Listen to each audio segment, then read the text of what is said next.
Hi everyone, in front of me I've got OPPO Find X5 Lite, and let me share with you how to reset camera settings on this device.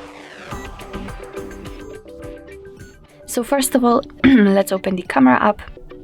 Let me switch to the photo mode. Actually, it doesn't really matter. I hope that you can see this special type of the green line. It is called golden spiral, and I've applied it before I've started the recording. It is because I'd like to show you the actual visual evidence that the reset option will work. So after the whole operation, this golden spiral should disappear. So in order to reset the settings, we have to enter the three dots icon in the right upper corner and tap on the settings right here. Now let's scroll down to the very bottom to find restore defaults and confirm it.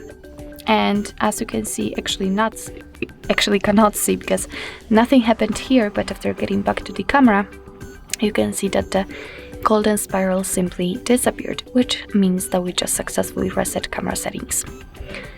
So actually that's all. This is how to reset camera preferences in your OPPO Find X5 Lite.